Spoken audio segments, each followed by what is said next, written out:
welcome back for another book review. Today we're talking about this one. This is Hawaiian Shamanistic Healing Medicine Ways to Cultivate the Aloha Spirit.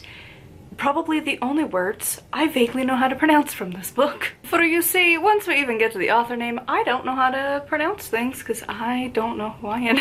So Wayne, something I'm gonna mispronounce, Powell, and then also by Patricia Lynn Miller. To be honest, I don't know where Patricia really is in this book because it really seems to be mostly Wayne.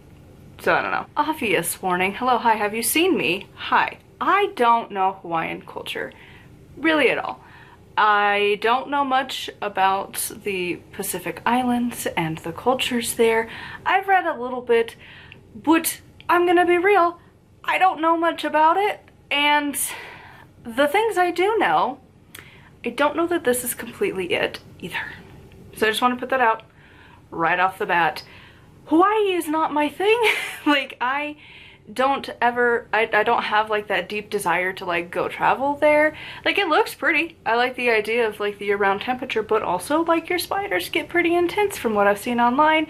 I don't like that. I'll take the snow, thank you. I do know that years ago, like when I very first started doing book reviews on this channel, I talked about Scott Cunningham's Hawaiian book, and I could not help but the entire time compare the two, and they are drastically different, despite the fact that Cunningham's was, I think, the late 80s, and this is like relatively new. Relative, I think the library stamps was 2018, so it's not old, but it's also not new either. You know, it's more contemporary than Cunningham, who died like 30 years ago. So all of that to say, this book, I'm trying to say this as politely as possible, but see, one of the recent books that I reviewed, we talked about the cultural appropriation thing, and this is one of those books that most genuinely, I feel like that's where this conversation needs to go, because if we were to ever make the argument for cultural appropriation, it is this sort of thing that makes me feel like it could be it. Because when I looked at this book, granted, I got it because the library has it and I'm reading every book they have on spirituality of our things, right? So like, eventually I'm gonna find ones I don't particularly care about. If it was my own reading, I probably wouldn't have cared, but why not read it, right? And talk about it. So it's not one that I was ever like, ooh, I wanna know. But,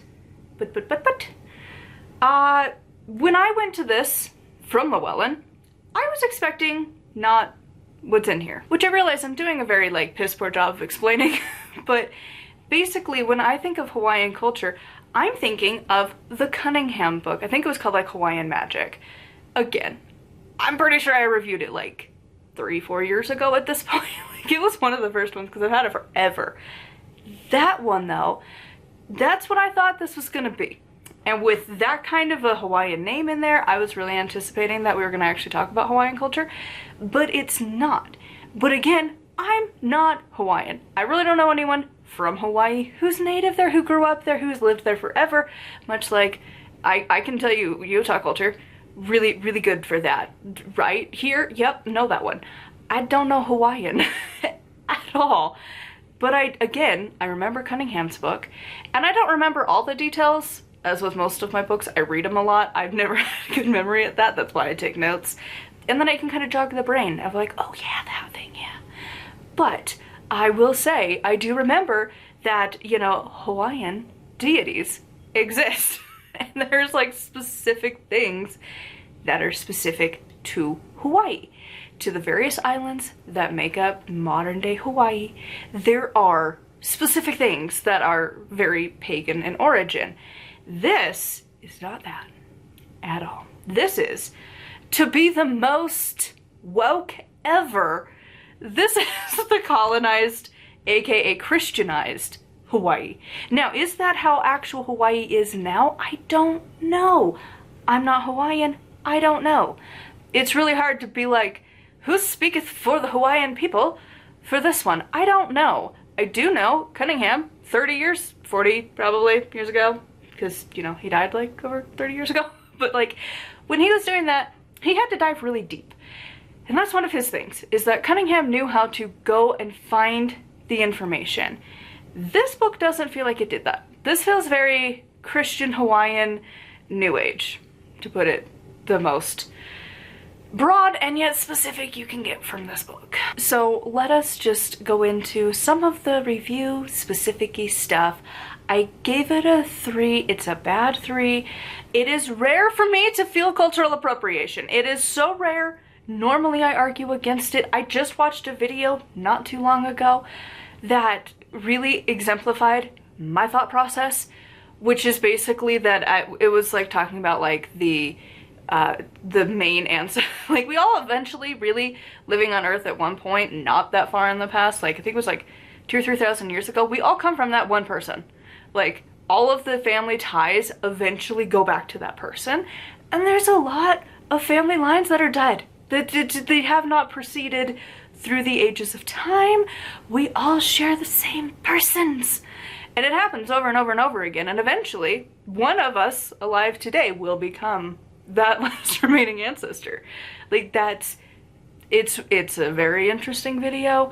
It matches my feelings that like we're just humans, but also if we're gonna play the culture game, this feels like cultural appropriation. Like when we talk about colonization, when we talk about whitewashing, when we talk about stealing from cultures, this is kind of what it feels like. Like if someone had said this was the example, it's like, yeah, I can see that. I can really see that, because there's so little space for actual, again, pagan culture for Hawaii in here. It is not Hawaiian culture. It is the colonized, Christianized, which really, to me, I'm coming to realize that when we say colonized, are we really just saying Christianized? Because I could get behind that word way more. Because when you think about it, it was the Christians who were taking over the world, and they obliterated everything in their path. Because, like, yeah, we're looking at a Hawaii that doesn't honor their old deities, who doesn't honor their old cultures, and it's a very Christianized version of it all. And honestly, if you look into a lot of Native American practices, it's the same thing that happens. If you've ever talked to a lot of people from the modern tribes, like they have a huge Christian overtone. Probably was intentional back in the day and erased what was, and it didn't get to secretly be passed along to the now. And so, like, there is a tiny bit. Again, Cunningham's book came out at least 30 to 40 years ago. Like, I think it was published in the 80s. He died in 93, so it had to be somewhere in that ballpark.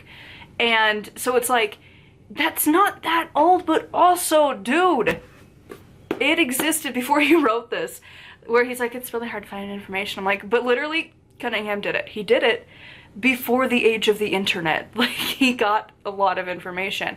It was probably a lot of work, but it was worth it. And I don't know, it feels very icky to only focus on the Hawaiian culture with the Christianization. And again, I'm not Hawaiian. I don't know if that's how this culture actually is. If it really is just a Christianization of their old culture and they don't care. But also, how did you have a book on Hawaiian magic and not mention at least the main ones? Like, you know, Pele, which I might be mispronouncing, but the volcano goddess, that's an option. Like, how do you not mention even her? And you know what I mean? But we're talking about Jesus and Christ and God throughout the entire book, but also the chakras. Like, this is one of those times where you're like, oh my God, is this what we mean? Because I can get behind this. Have I just never experienced these really terrible books where it's like, oh my God. Because, like, yeah. Because again, Hawaiian culture exists. It's still there. There are still people. And I'm sure there are modern pagans there who are trying to revive these old cultures back there. Because I don't know if every island had their own specific thing. Again, I don't know a lot about Hawaii. I know there's multiple islands, and they all kind of do their same thing, but are also kind of connected. So, again, I don't know a lot. But I do know that there's like a volcano goddess. And there's other ones too. I remember Cunningham's book talked about that. This one, nada. And it's like, if you're gonna do like shamanism, which again, people have issue with the word. I'm not as particular, but like whatever. But like, if you're gonna do that, and then you don't even mention the origin culture, you know? And this dude is constantly mentioning, I think it was like maybe 4 or 5 different people. And like, I don't know these people, and trying to find information throughout this book was a wee bit challenging, because it's one of those I did a tiny bit of research as I was reading, because I was like, what? And it's hard to find information of like who's like really enough to claim to write on Hawaiian heritage, because again, I trust Cunningham's book way more than this. But also, he was not a native Hawaiian, he just fell in love with the culture. And so I was having a hard time. But yeah, he only mentioned a few people, and I don't know how reputable those people are, because again, it's an echo chamber within this book. They're all quoting each other. It's hard to say if you can really trust someone when the only people they're mentioning are their buddies. Let's move on to some of the specifics that stood out to me from this book. So we didn't get very far for the first one. Literally the about the author's page. So the thing is with Wayne, and honestly, I couldn't find a whole lot for Patricia either. To be honest, it doesn't appear that either of them are from Hawaii. It seems that, I think she was from Canada, and I can't remember where he was from. Somewhere in the US. He got a degree in like Arizona. So like, not Hawaiian, right? But again, maybe that doesn't have to be a thing. Maybe that doesn't matter. You shall be the judge. Read it for yourself, see what you think. But thing that stood out about the author, specifically for Wayne, he is a doctor of divinity. He has had it, let's just flip to the page, because I can't remember the exact freaking wording for it. He's a DD. Okay, see, look at this, look at this, look at this. And you're like, what does that mean? What does this mean? Wayne, DD, Doctor of Divinity. Yeah, I had to go look that up. That's when I knew this book was going to take a minute. If I can't make it through that far into a book before I'm having to Google things, it's going to be rough. So my quick Google search found that this degree, it comes from Christ University. I'm going to be so for real. It was a big yikes at that point.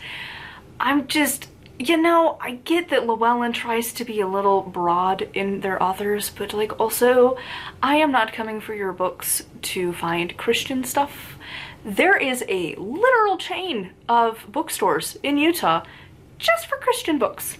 Specifically Mormon, mostly, but like literally, no, I don't come to Llewellyn wanting a Doctor of Divinity from Christ University to be telling me about witchcraft. Just doesn't sit well. And I don't like when people add these fantastical letters after their names where it doesn't like mean much. Like, if it came from Harvard, maybe. If it came from Yale, or even like University of Berkeley, Denver, like just, oh my God, no, no. It's almost as bad. Like, honestly, could you say that it would hold the same? I think I might put BYU above that. If you got a doctorate of divinity, well, actually just Doctor of Divinity, is a doctorate, or is it just doctor? Probably doesn't mean anything. Probably was like a 2-year degree. Like, I just, I hate it. So early in the book, pages like 3 to 4-ish is when I started to notice this. It is kind of alt health stuff. It's a very niche thing that carries throughout this book. And I don't know who the book is for this reason. And we'll get to it at the end, but I noted it here. But like, it's basically like, the like spas? That's like the massage spa. Not like spicy, but just like a normal spa where you'd go to get like a massage. You might get like a foot treatment. You might get a facial. Not that kind. Like that normal, like hot rocks on your back, steam room, essential oils, that stuff.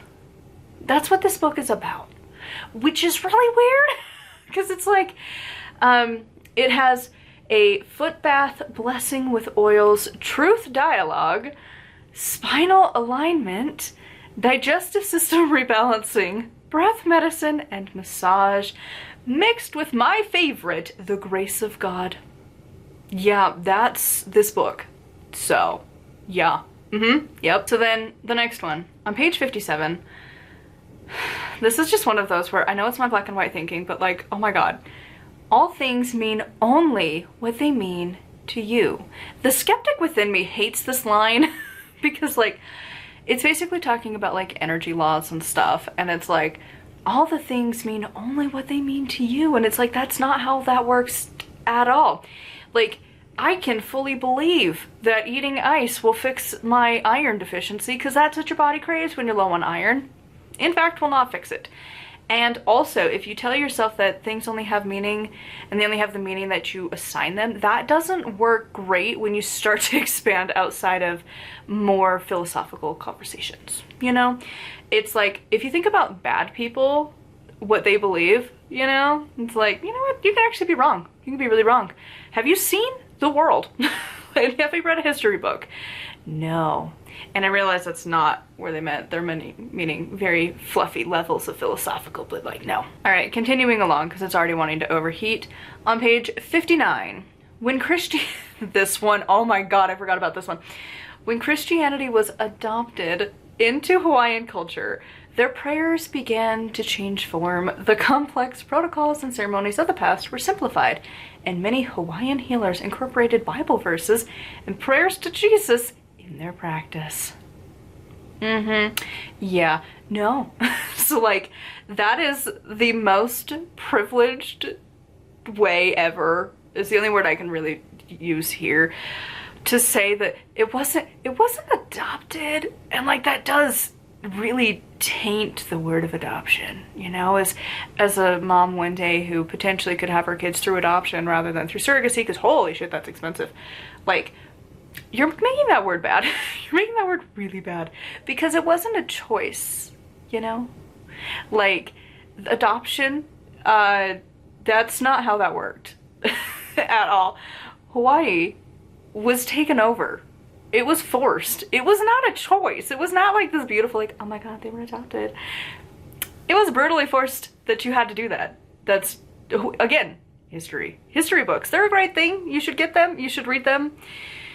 Maybe read some other banned books. That time is coming up. But like, no, that's not how that works at all. And again, it feels really rich coming from someone who isn't Hawaiian. You know, like, I can fully acknowledge, I would love for the Ute tribe to take back over of Utah, and even some of the other tribes, you know, like, divide us up, you know? Utes take some, I think it's the Pueblos have some. Oh God, there's a few other tribes that technically, I just think of the Utes because they're like the closest, you know? Like, I think they were like the next valley over was like their main base.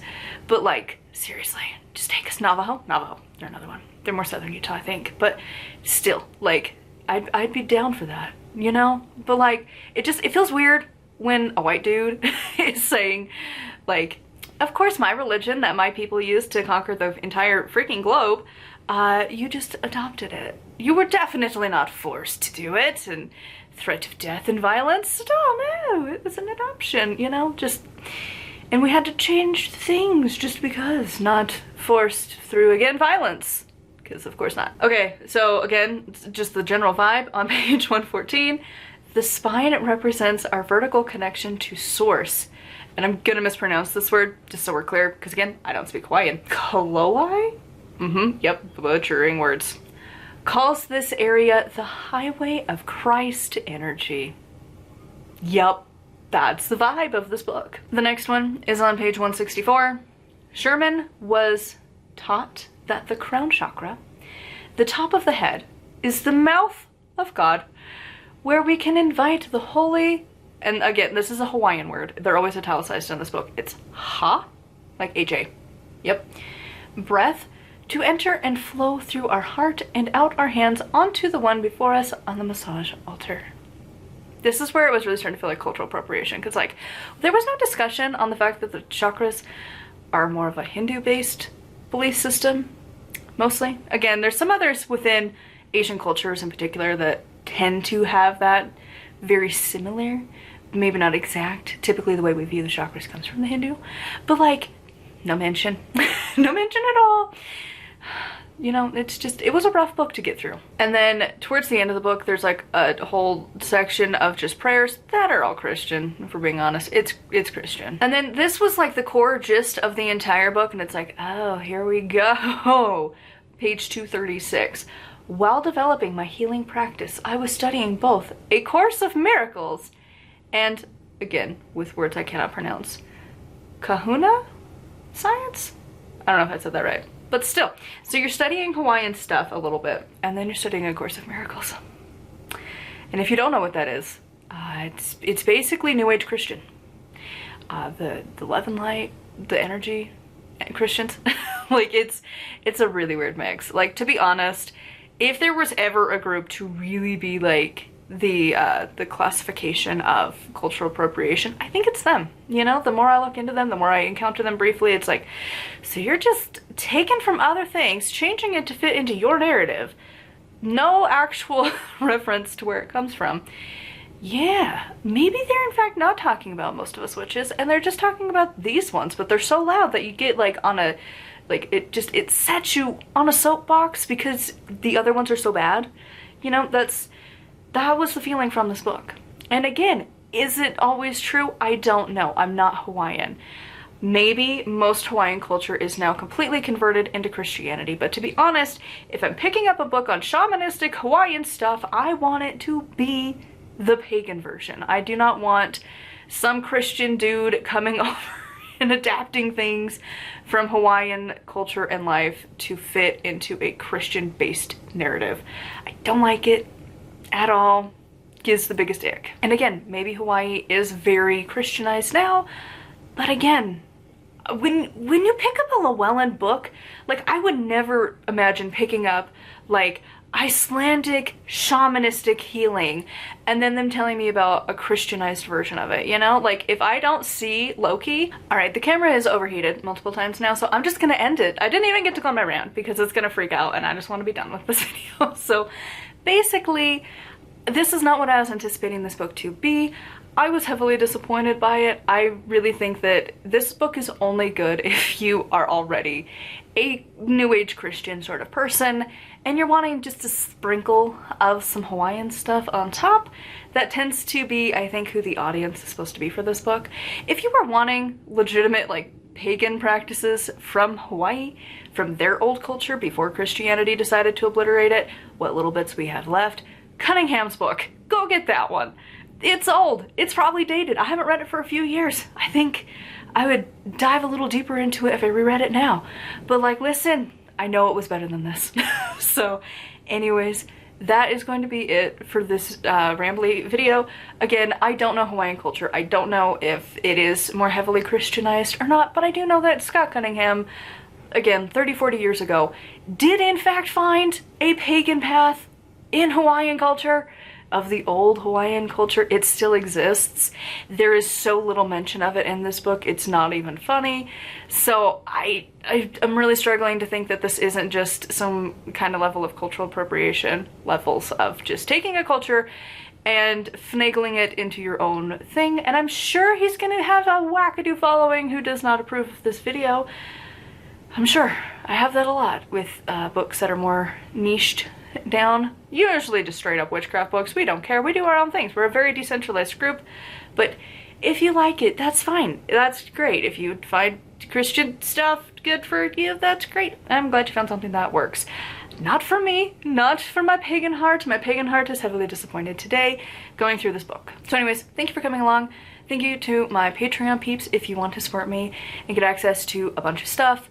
I tend to post somewhat regularly. I would love to say that I've maintained my, like, 4 to 5 posts a week-ish. I have not.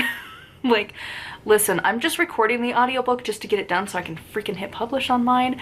So, and editing takes forever because I cannot read out loud. So, like, one day it will go up. And also, I do have my Fun Day Monday books going up, and then I have my Witchy and Witch-ish books. And then I also do a monthly check-in thing, talking about my chaos. My next one's gonna be interesting. I have developed off of my spell slot system into now a whole just silly system that works. And also talking about my underworld journey and stuff. So check it out, patreon.com/nightwillowcrafts. It's linked below. If you want to buy my books, they're linked below. If you don't want to buy them but you want to enjoy them, they're on my Patreon for free. I think witchcraft should be accessible, so it's always over there for free.